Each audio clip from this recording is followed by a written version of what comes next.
You're welcome to Straight Talk Africa, coming to you from my home in Arlington, Virginia, a suburb of Washington, D.C. I am Shaka Sali,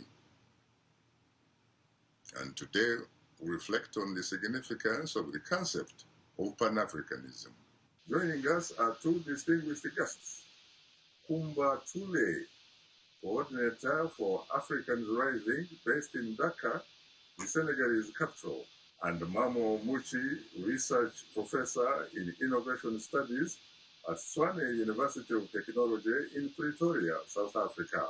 Kumba and Mamo, I must say that I'm profoundly honored and exceedingly humbled to have the opportunity to host you for the first time on this special edition of Straight Talk Africa. Thank you so much. I am happy and honored to be here. You're most welcome. Thank you very much also. This is a great opportunity to have a very relevant discussion on where Africa has been and where Africa is going. Thank you very much. You're most welcome, Professor Mamo Muchi. Now, Kumba, when we talk about the concept of Pan-Africanism, what would you say is, to the best of your knowledge, the definition of Pan-Africanism? If I have to say what Pan-Africanism is, from where I'm standing today as a movement coordinator for the Pan-African movement, Africans Rising for Peace, Justice and Dignity, it is a movement. For me, Pan-Africanism is a global, it's an international movement that really aims to build solidarity among Africans, not only Africans in the continent, but Africans outside of the continent. And we claim every African, we claim everyone who's of African descent as part of one people with a shared history. We also share many things in the present, and we share a future. So it is a movement, a solidarity movement. It is a resistance movement. It is a movement about justice, so that every African, every person of African descent, wherever they find themselves on the face of the globe, and no matter what the circumstances are that took them there or have them there, that they have a right to dignity, they have a right to joy and to peace. This is how I define it today. At Africans Rising, we especially claim those who are rising, those Africans who have that consciousness of justice and are working for that solidarity and for that change. What about you, Professor Mamo Muchi? Yes. Yes. What is your definition, or what do you understand by the concept of Pan-Africanism? What did we Africans face throughout our history? We faced slavery first, then colonialism, then imperialism, and after independence in the 1960s, neo-colonialism. We have not reached to the stage of post-colonialism yet. When this happened to us, these dangers were imposed on us, they did not divide us in terms of, they just said Africans, they just described us like that. They called us pagans, people who don't know how to know anything, knowledge, many things like that. They rejected us. Intellectually, they attacked us in all spheres. So what we need Pan-Africanism is actually for us to actually reject completely this colonial project. The most important one is the Berlin Conference. When the Berlin 84-85 conference happened, what did they do? The Europeans did. Part of us, Spanish. Part of us, Portuguese. Part of us, French. Part of us, German, part of us British. Then they also did part of them Italian. That's what they tried to do and rejected. What we need is a vision, a mission, an identity project that actually allows us to come together. So what does it mean to be Pan-African? Pan-African must mean, trust me, for Africans to learn to unite, to trust each other, work with each other, and not to enter into conflict on borders cynically drawn by the colonial powers. That has to be rejected completely. To reject it, we need to unite. If we don't unite, we can't reject the borders. But what have we been doing over these many coup d'etats, fighting, conflict, civil wars, many things we have been doing? This has to be rejected completely. If we don't do this, we are not Pan-Africans. So Pan-Africanism for me is Kwame Nkrumah. Either we unite or we perish. With unity, Africa has a future. Without unity, we always will suffer in a neo-colonial, divided, all right, fighting each other, conflict. That situation is what we're having. If I heard you correctly then, is it correct that in fact you say that Pan-Africanism was in response to slavery or slave trade and the 1884 Berlin Conference, which was chaired by the German Chancellor Prince Bismarck, without any single African represented on the table? Absolutely. You're right. We need to reject our past. If we want to know where we want to go, we need to know how we have been going and treated. And that one was negative, and we need to reject it. And the only way we could do it is through our unity. And that unity is what Pan-Africanism means. It means we need to trust each other, work with each other, right? Yes. And learn to own our rich resources. That is what Pan-Africanism should provide to us. And once that happens, then we can go ahead. I see. I mean, it's not just ideology or anything. It's a reality. It's actually the most powerful weapon Africa has is to unite. But all along, we have not been able to unite. We have leadership crisis, institution crisis, system crisis, governance crisis. This have to be resolved. Kumba, you talked about how Pan-Africanism, in your view, has people who have a shared history. You're talking about people on the African continent, like where you are, and the African diaspora. If true, do those people also, in your view, have a shared destiny? Yes, we have a shared destiny. And as it was stated earlier by Professor Mamu, that we know that many times the future is born out of the past. We know that we have a shared history. And when I say shared history, we have that shared history that most people know of from our encounter with European and white population. But we also have a shared history that predated that.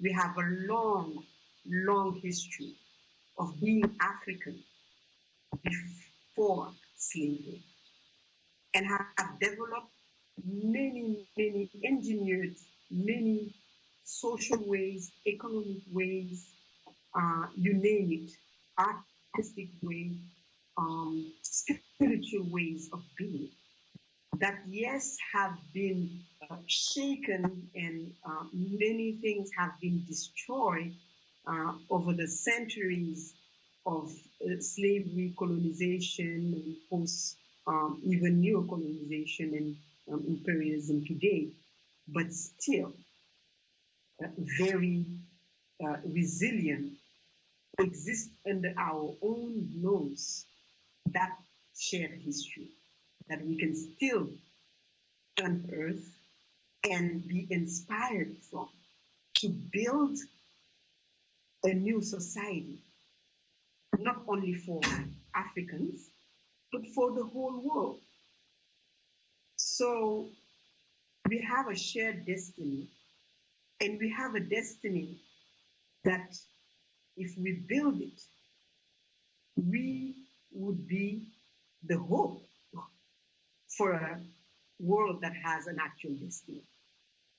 So to me, Pan-Africanism, I'll say it again, is really about the movement of people who are conscious, African people, people of African descent, who are following a line and a thread of resistance. It didn't start today.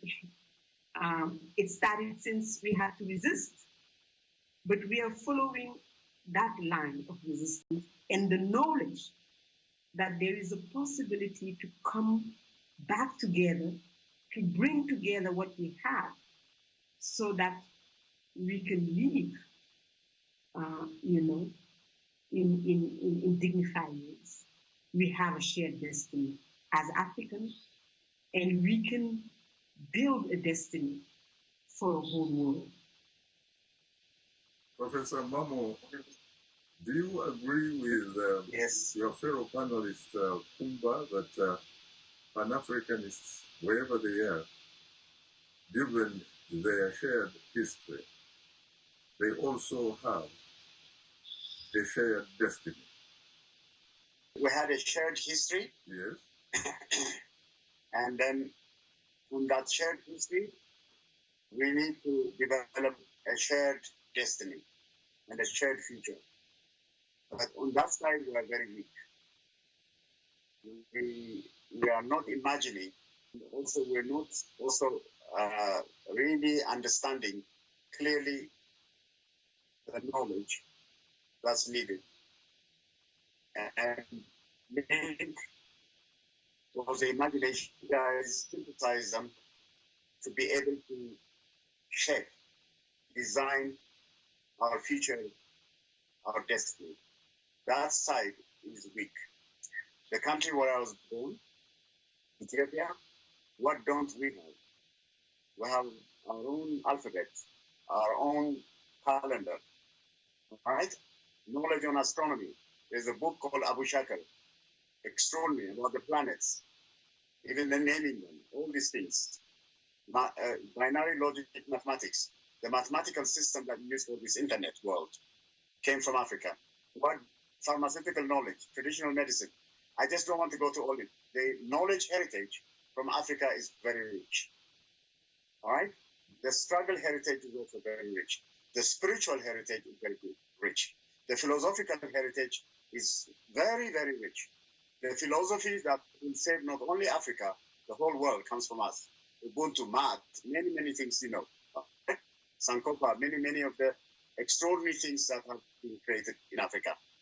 What do we do? We Africans do. The current states do.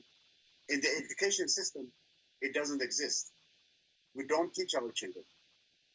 What do our children learn? Foreign stuff. You see, the entire education system needs to be decolonized. Pan-Africanizing it means also changing, bringing back the rich knowledge, the rich spirituality, all right? All these things are, and also the rich struggle that we had. For example, we're now celebrating Adwa, Great African Victory. Where are we celebrating? 125 years.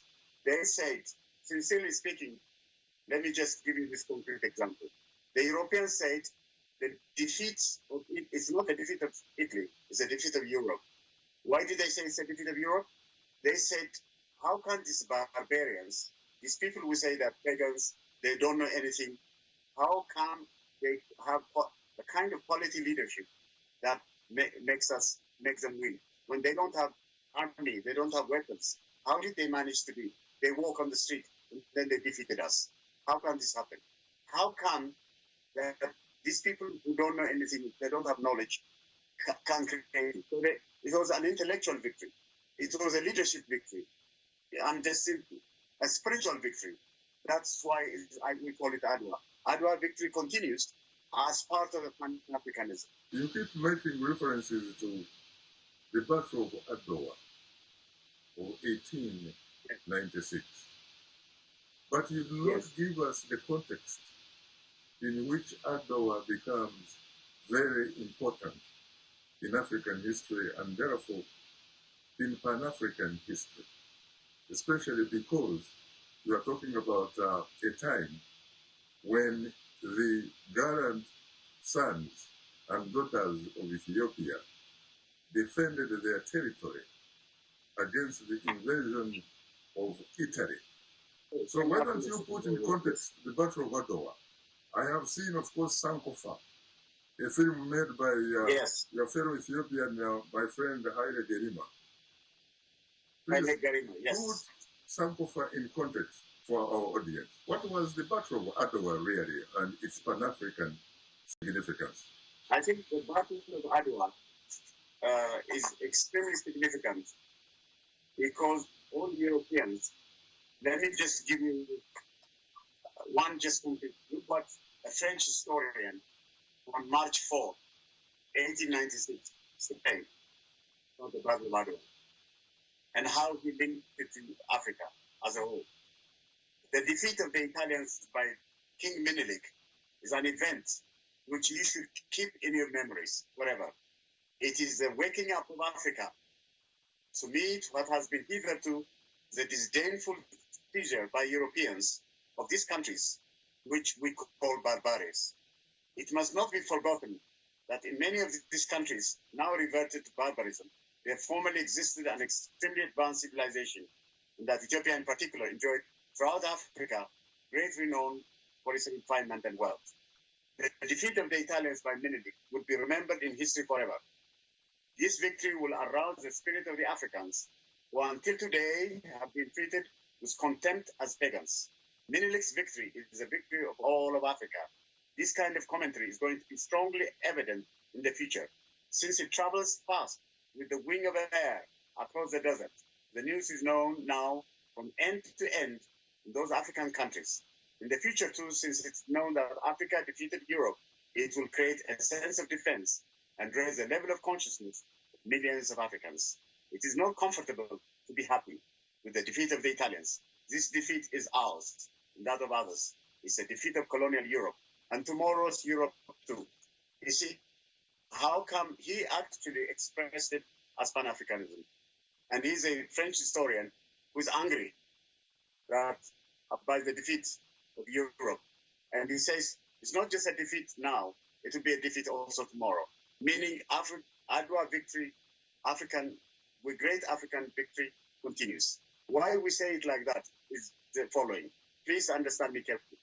At the Berlin Conference, when they divided Africa, they allocated, it's the European, the people who were in that meeting that allocated to Italy this, what they now call Horn of Africa.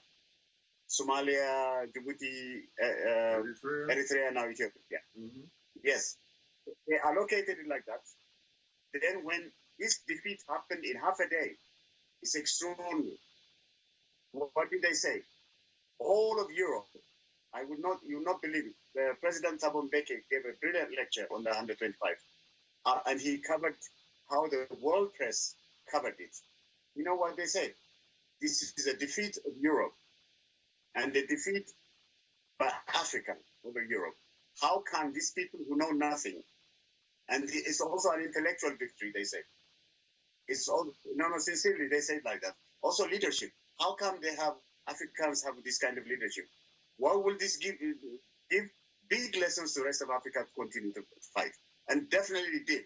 One could say it was arguably a major psychological blow to the European imperialism. Yes, very good. Yes, thank you. You put it better. You're most welcome. Now, Kumba, who are some of the giants of Pan-Africanism when we talk about Pan-Africanism.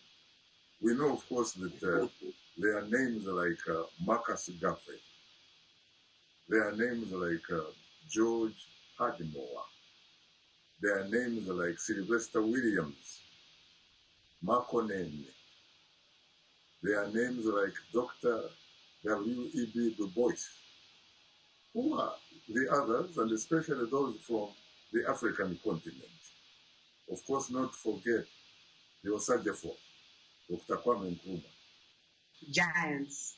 There are names we know that you can easily find, and that at least you can hear from radios and TV. But there are many, I would say, invisible giants. And many of them are women. When we start talking about giants of Pan-Africanism, most of the names that come out are names of men. Right. In Senegal here, people will know of maybe Cheikh Anta Diop, and even him. Cheikh Anta Diop, there is a beautiful film called Kempty by Usman William Mbaye that I really, a documentary film that shows really his work, not only as a historian, as a scientific, with datation, and the work he's done with reading, the hieroglyphs. But I'd like to name people like Andre Bloin. I'd like to name people like Awa Keita. I'd like to name Jean-Martin Cissé. And I'd like to challenge those who are listening to us to look and figure out who were the mothers of the independences. To look and find out who were the women who made our struggles possible. You could also talk about the Senegalese founding president, Leopold Sédar Senghor. And what about his contribution to the concept of negritude with people like Aimé Césaire or Martinique?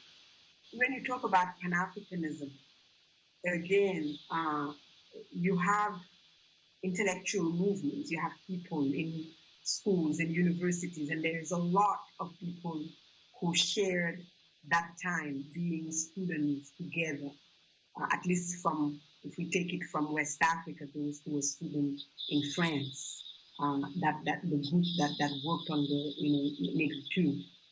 But you have to also look at cultural movements among artists, yes, writers, musicians.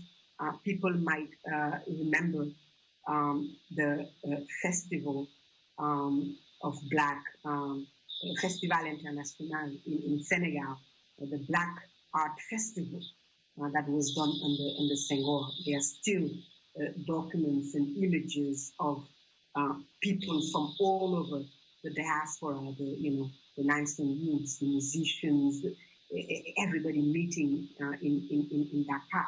So there is and there has been an artist movement for Pan-Africanism. You also have the political movement. You have the thread of politicians, and again, whether they're female or male, of people who believe in the Pan-African project, of people who did not think that it's about them being a president of a small piece of land somewhere on the continent, but have the profound belief that it would make sense to build unity across the African continent, and in that unity to claim Africans from the diaspora. So yes, we need to take, when we speak of Pan-Africanism, you take account of all of the pieces. Today, the young people who are fighting to change, the currency, like the CFA franc in West Africa, I believe, are part of this movement of Pan-Africanism. People today who are fighting against the illicit financial flows, the money that is taken out of Africa to basically leave this continent bleeding so that our resources can be used elsewhere. We're not even talking about the past. We're talking about today, what's happening. People who are standing against that, to me, are the Pan-Africanists of today. If you look at Pan-Africanism today, would you agree that to some degree, one of your compatriots in Senegal, Youssou N'Dour, does in fact contribute to Pan-Africanism using his music? Yes, I think in the art field, this is where I see even stronger the movement of Pan-Africanism. Sometimes in the political field, it's harder. Many of our politicians, many of our presidents on our continent today might be far from Pan-Africanism, or at least they can speak about it, but not really enacting it. But in the art field, we find easier many times, in all kind of art, whether it's writers, musicians. We talk of Youssou N'Dour, you have Baba Mal, is here. There are so many artists who clearly, if you ask them, they see really the need of Pan-Africanism, and they know that, and that they cannot be limited to the nation states that we have inherited, violent nation states actually that we've inherited from colonialism. Yes, they are. I would say the artists are the really backbone and the strong vehicle for Pan-African movement. Pan-Africanism, in fact, was essentially went home to the African continent where it belonged after the Second World War. And that location was then the Gold Coast, which eventually became Ghana on March 6, 1957, when Nkrumah regained Ghana's political independence from the British. Absolutely. And what about the significance of the statement made by Kwame Nkrumah challenging the Ghanaians that the independence of Ghana would be meaningless unless it was linked with the total liberation of the rest of Africa. And he did not simply talk the talk, he actually walked the talk by providing some of the necessary tools so that, in fact, his colleagues in the other parts of the African continent could liberate their nations. Yes. No, he was amazing. He was a genuine Pan-Africanist.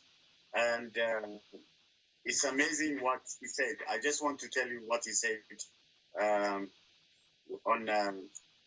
when he was going to London, from London to America, Lincoln University. He saw the Italians attacked Ethiopia. Look what he said. At that moment, it was almost as if the whole of London had declared war on me personally. For the next few minutes, I could do nothing but glare at each impassive face, wondering if these people could realize the wickedness of colonialism, and praying that the day might come when I could play my part in bringing about the downfall of such a colonial system. My nationalism surged therefore. I was ready to go to hell itself, if need be, in order to achieve my object. That's what he said. What it means is he genuinely was Pan-African. He felt Ethiopia was attacked by the Italians. He felt as if he was going to hell. He could not understand all these people. He said by saying that he was passing by London, and in London he heard the news that Ethiopia is attacked by Italian fascists. Then he reacted like that. So Kwame Nkrumah was genuinely Pan-Africanist. But look what happened. What did they do to him? You are watching Straight Talk Africa, and we'll be right back with you. So please, don't go away.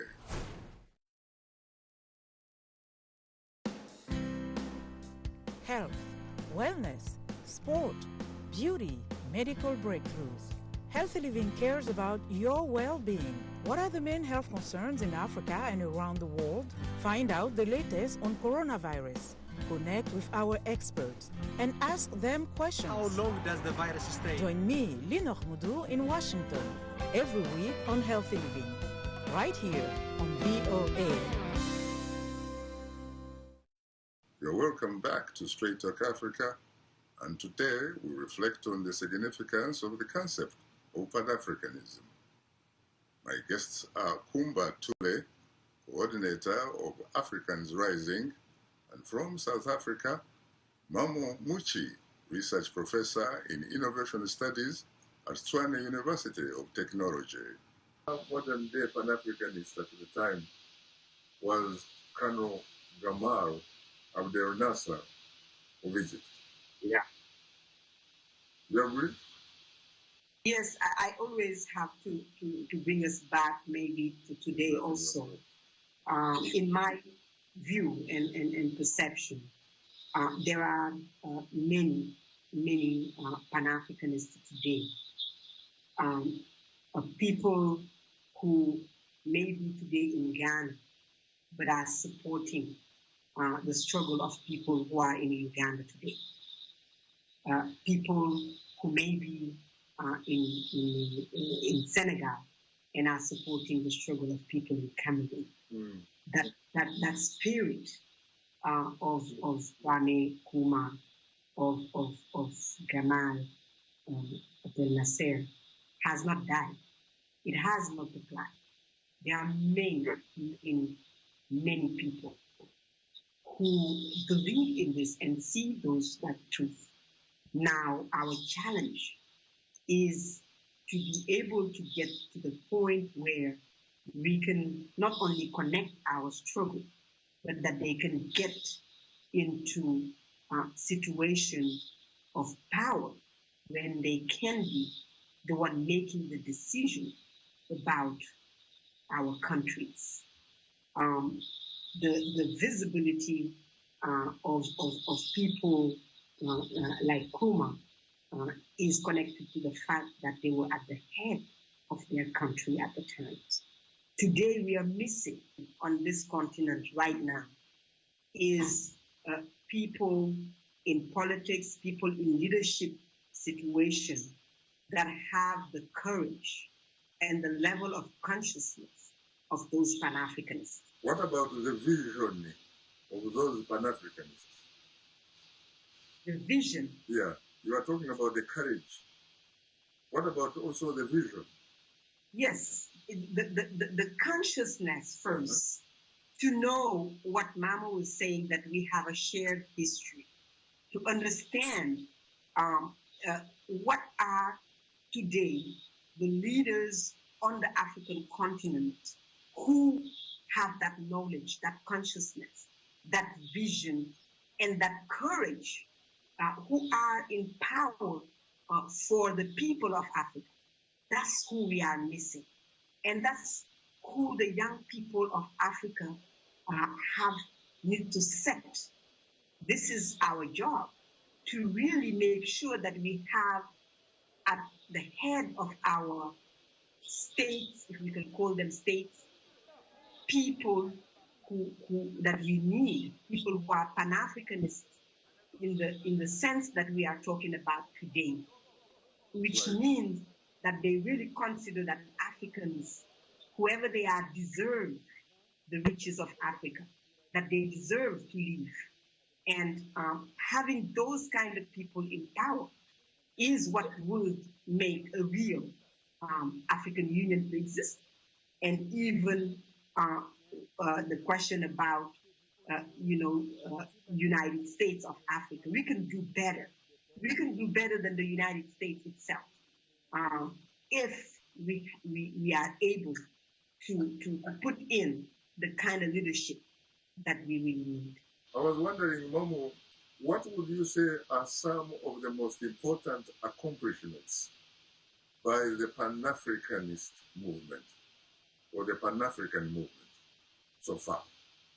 At least we should say that Africa has at least moved from all of our African states now are politically at least independent, although economically they are not independent. They are still dependent. The inter-African trade is very low. Inter-European trade, inter-Asian trade is very high. Why? Because our relationship is still, economically, is still with the colonial powers, the former colonial powers.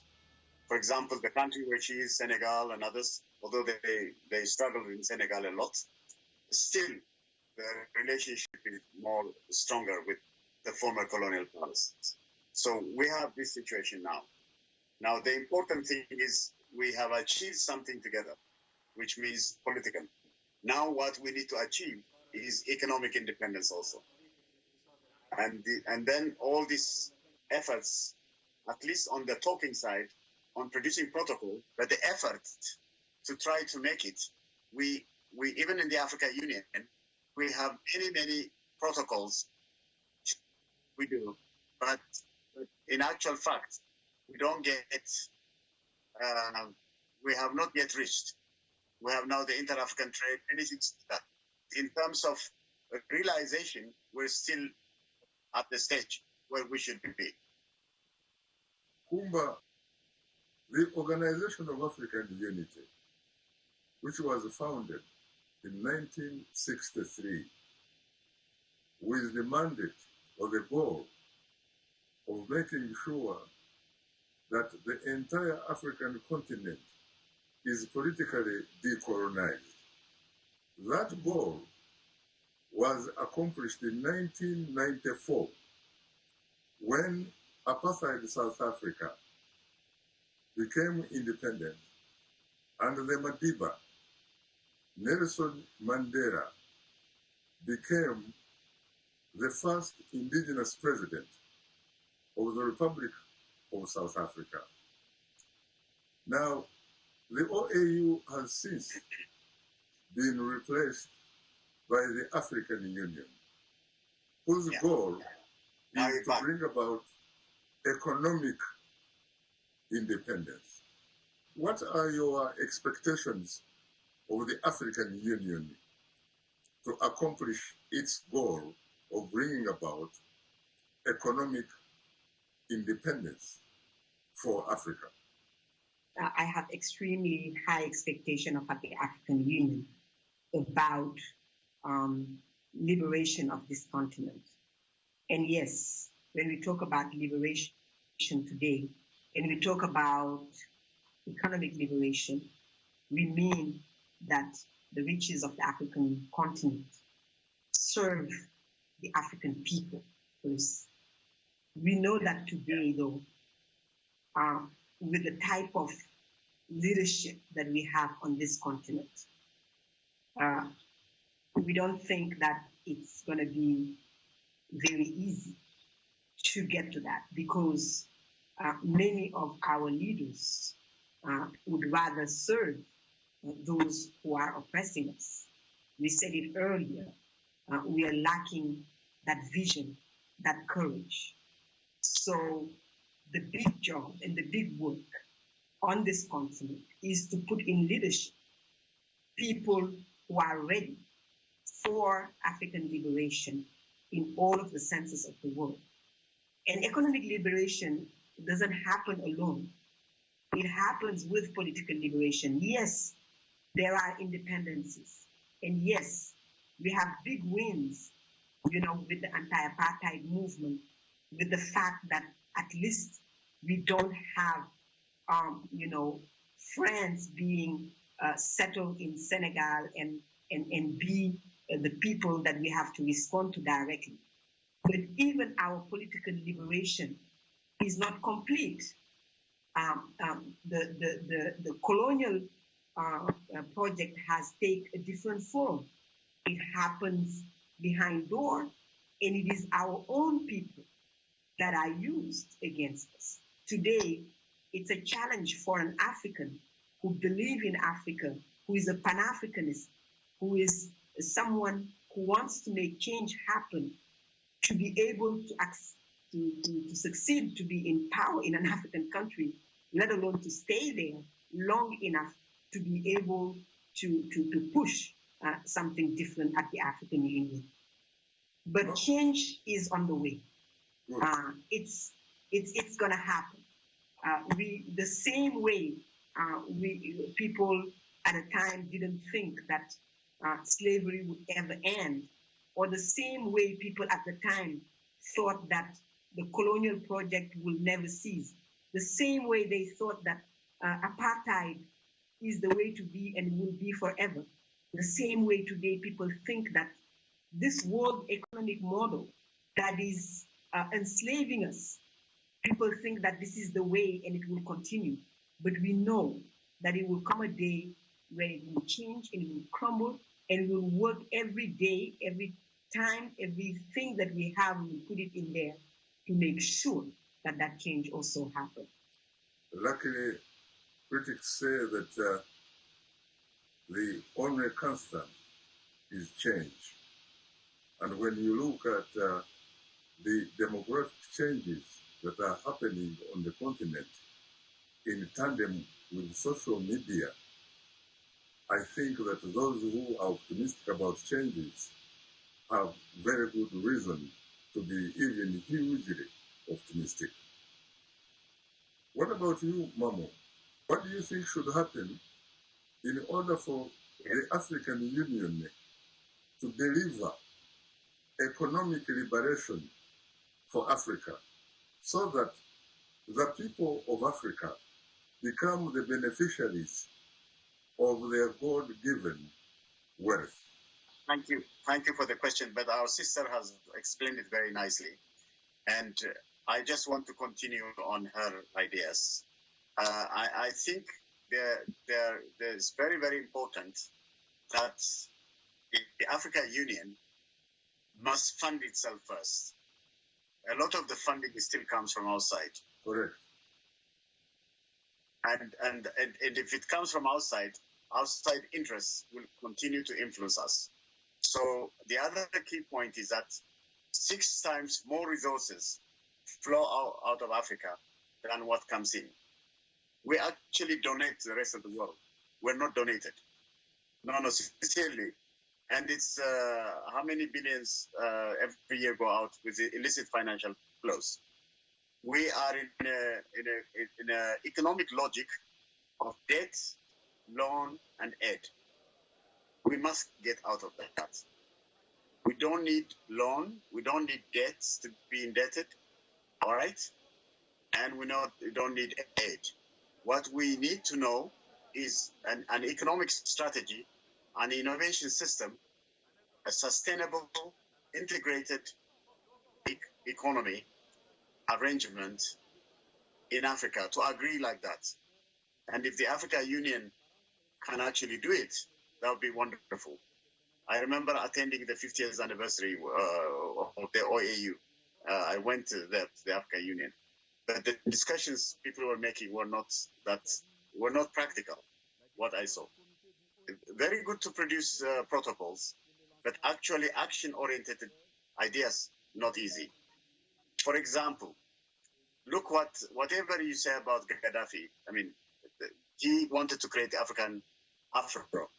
He actually had enough goal where he said Africa does not need the World Bank and the IMF, it creates its own World Bank and IMF, the African one. So when that happened, what did they do? Sarkozy and others, they fought him and they killed him. And now look at what's happening to Libya. What we have in Africa is genuinely, as my sister said it, the leadership has to change. And as you also said it, we need leaders that serve the people, that serve Africa. For example, Thomas Sankara, what did he do? He reduced his salary by half. He did not want Mercedes-Benz cars. He used to walk. We need service, public service, not pocket service. We don't need not feed people for money. If they do like that, then they get connected to all these external actors, and then don't really value Africa and our people. We need leaders that value the people and Africa. We need that. Even oppressed humanity in the world with our Ubuntu values, with the value that we have, a philosophy that we have so rich that will save the world comes from Africa. We have originated it. We don't practice it here. So I think what you are just asking is very important. At the moment, the economic challenge on us is very, very strong. When we have the richest resources on this planet, who takes it? Who owns it? What are the companies that do it? External companies. The mining sector, everything.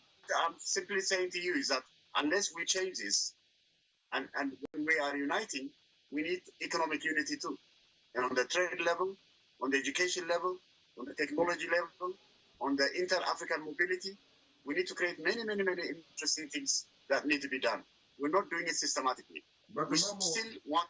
But yes. Mamo, when you look at the African continent, and we are talking about the needed leadership that can get the continent out of these problems, how can you possibly have that type of leadership with the sort of elections or selections, some might say, that African countries go through? There are not so many Senegals on the African continent which hold free, fair, transparent, credible elections.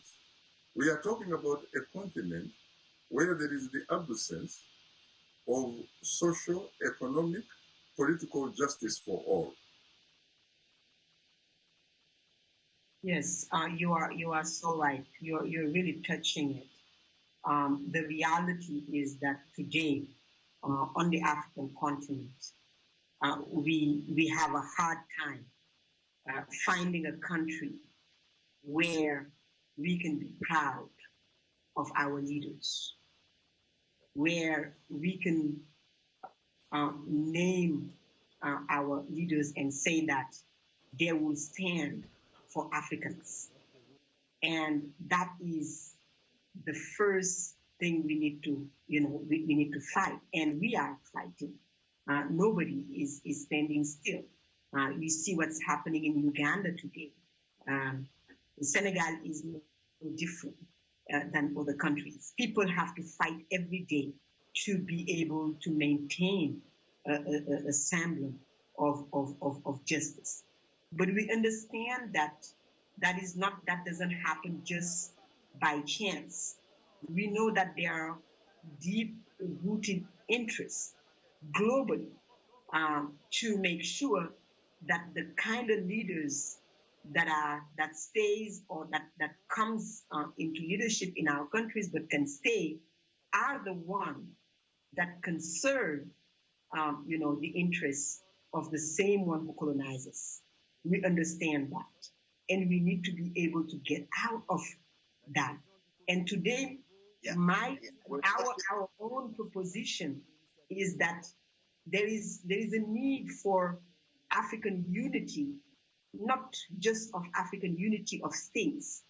I think women of Africa needs to unite. I think workers of Africa needs to unite. Artists of Africa needs to unite. Different segments of Africans, intellectual professors. We don't have to wait for our countries to get the type of leaders that we need. We need to be able to unite as groups, as corporations, and go beyond these, as we said it earlier, these fake nation states that will force upon us, and be regional, in our approaches.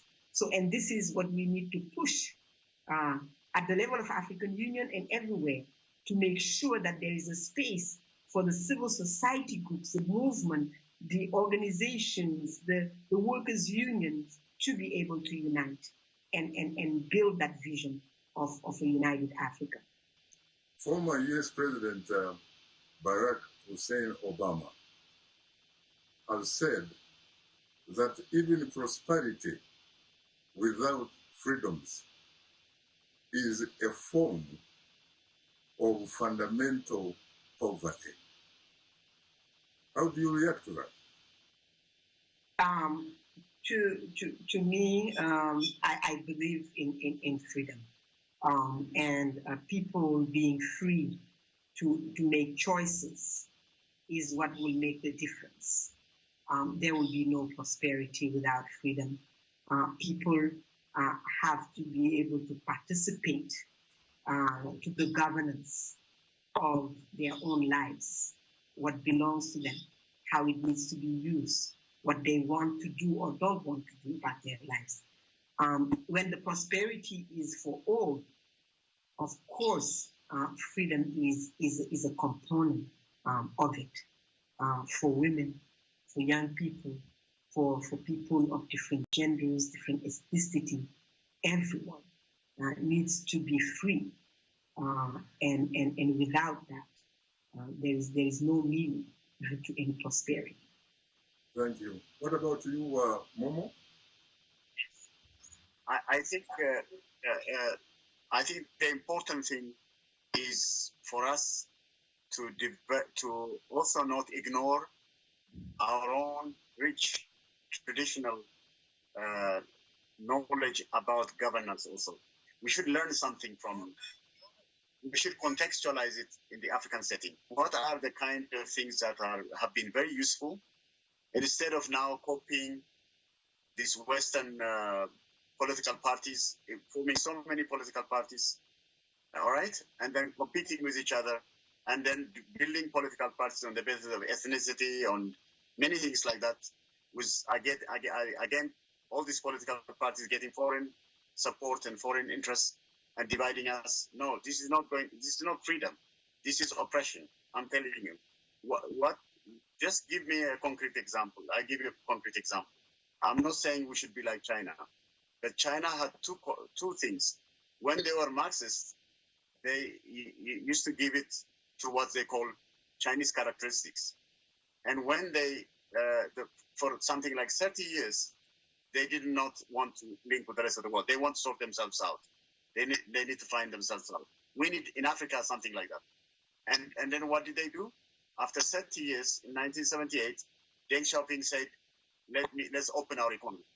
Then other people said to him, why don't you make it a liberal democracy? You know what he said? Are you crazy? Do you want to create chaos in China? Even one political communist party is too big for us, too many for us.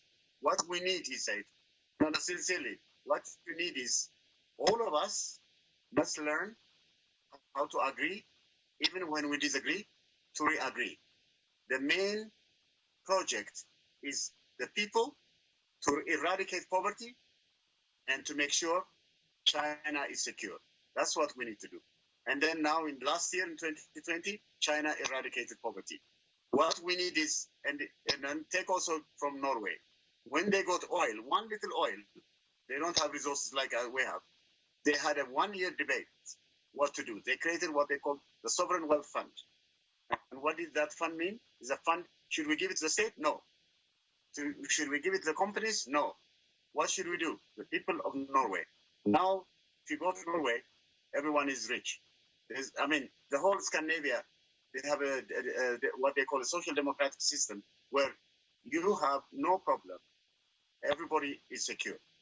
I worked there for 12 years. I didn't have key for my office. I didn't have key for where I stay in the house. We don't need it because there's no, unless people are drunk or anything, they will not do any harm. This kind of situation is what we need in Africa. Africa has everything, but we don't know how to manage it. Our politics is very poor. Albert Einstein said there are two infinities in the world, in this world. One is the universe. The other is human stupidity. And you know what he said? I'm not sure about the universe, he said, but he was so sure about human stupidity. We have a lot of human stupidity. I call it the greatest human stupidity Africa faces is the politics. The politics is too dirty. We need to clean it up. To clean it up means, sincerely speaking, is to value the people first, above all, everything. How do we create a system to do that? Even when we are politicians, how do we agree to disagree, re-agree, to solve problems, not to create problems? Something like that is what we need. That is not what we have now in Africa. It's all confused. This confusion is creating problems for us. We need to clean it up. But what about the example of Botswana? Botswana seems to be working. It is not perfect, but seems to be working. And the reason it seems to be working is precisely because of what you said. It taps into its traditional culture. Definitely. I think what I believe is that it's so possible. What we are talking about is not a faraway dream or an impossible thing to do. Countries, people have done it before. The capacity to consider one's own people, to say that we are African, we deserve the best, we deserve not only to be alive, but to live well. That we will put in front of us as our leaders people who believe in that, and that we will need to live in a world that respects that choice. Because Africans have chosen before leaders that believe in this. And as Mamu said it, many of them got somehow eliminated. But the whole world needs to come to terms with the fact that this is what we need, that we deserve to be alive, that we deserve to live off our land and of our own riches. That to do that, we need to have the type of leaders that cares about us. The whole world needs to come to terms with this. And the tides are turning. The tides are turning. People will have to live with Africans that are knowledgeable, Africans that are courageous, Africans that will make their own choices. There are more and more of us on this earth, and we are not only on the continent, we are everywhere. And there is no way to hold us back. So I think this is a great moment for Pan-Africanism. Unfortunately, time is not my best ally.